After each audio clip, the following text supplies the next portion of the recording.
verdad necesitamos una reforma pensional en Colombia? ¿Qué establece la ley recientemente aprobada? ¿Soluciona los problemas del sistema actual? Hoy te vamos a explicar el ABC de la reforma pensional.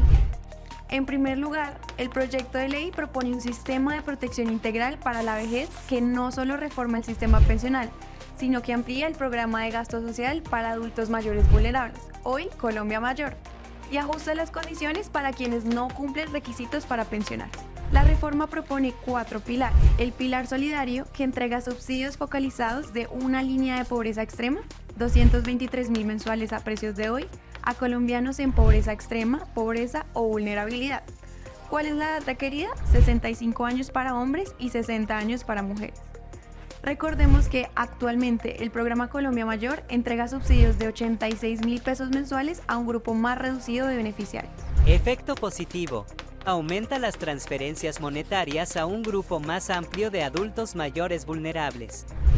El pilar semicontributivo entrega una renta vitalicia a quienes cotizaron entre 300 y 1.000 semanas, calculada con base en contribuciones al sistema más subsidios según criterios de focalización.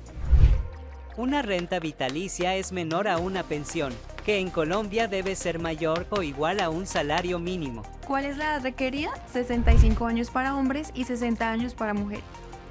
Para tener en cuenta, tiene un costo fiscal anual de 0.2% del PIB en 2025, 3.2 billones de hoy, que aumentará hasta 0.8% del PIB a partir de 2065, 12.8 billones de hoy.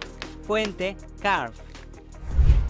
El tercero, el pilar contributivo, beneficia con una pensión integral de vejez a quienes cotizaron más de 1.300 semanas en el caso de hombres y 1.000 semanas en el de mujeres. Pensión integral de vejez igual a pensión del componente de prima media más pensión del componente complementario de ahorro.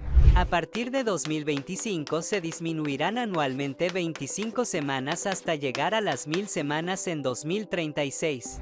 ¿Cuál es la edad requerida? 62 años para hombres y 57 años para mujeres. Todos los cotizantes aportarán al componente de prima media representado por Colpensiones hasta el umbral definido.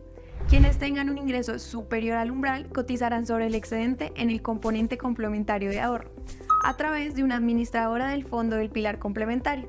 Efecto positivo suprime la competencia entre Colpensiones y el régimen de ahorro individual con solidaridad, eliminando la inequidad del sistema pensional actual.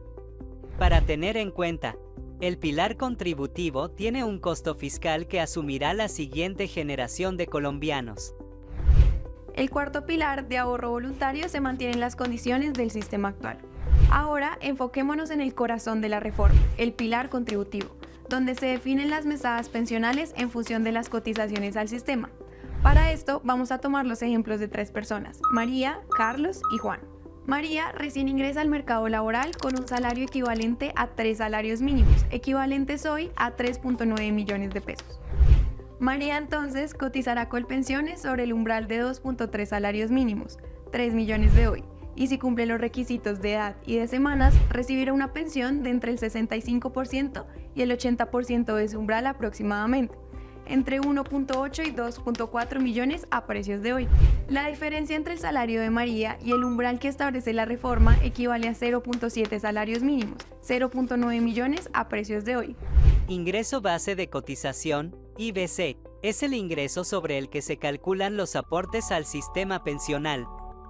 Sobre esta diferencia cotizará María a su cuenta de ahorro individual en la administradora que ella escoja. Si cumple los requisitos de edad y semanas cotizadas, su tasa de reemplazo en el componente complementario de ahorro será de entre 35 y 40% aproximadamente, entre 315 y 360 mil pesos de hoy. Tasa de reemplazo es la relación entre pensión e ingreso base laboral, IBL. De esta forma, si María cumple los requisitos de edad y semanas cotizadas, podrá aspirar a una pensión integral de vejez de entre 2.1 y 2.8 millones, a precios de hoy, equivalentes a la suma de los componentes A y B. Ahora revisemos el caso de Carlos, cuyo ingreso es de 25 salarios mínimos. Al igual que María, cotizará Colpensiones sobre 2.3 salarios mínimos, 3 millones a precios de hoy, pero aportará a una administradora del pilar complementario sobre el excedente al umbral, es decir, sobre 22.7 salarios mínimos, 29.5 millones de pesos. La mesada pensional de Carlos, en lo correspondiente al umbral que va a Colpensiones, será entre 65 y 80% aproximadamente, igual que en el caso de María. Esto equivale a entre 1.8 y 2.4 millones a precios de hoy.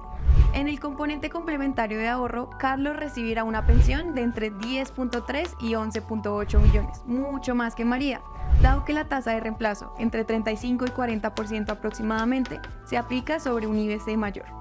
Si Carlos cumple los requisitos de edad y semanas cotizadas, podrá aspirar a una pensión integral de vejez de entre 12.1 y 14.2 millones a precios de hoy, equivalentes a la suma de los componentes A y B.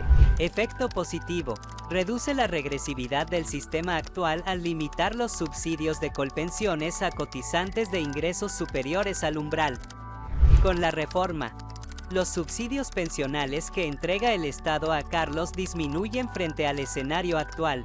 Es claro que la reforma limita el subsidio pensional que recibe Carlos del componente de prima media, haciéndolo igual al de María y al de cualquier cotizante que gane 2.3 salarios mínimos o más.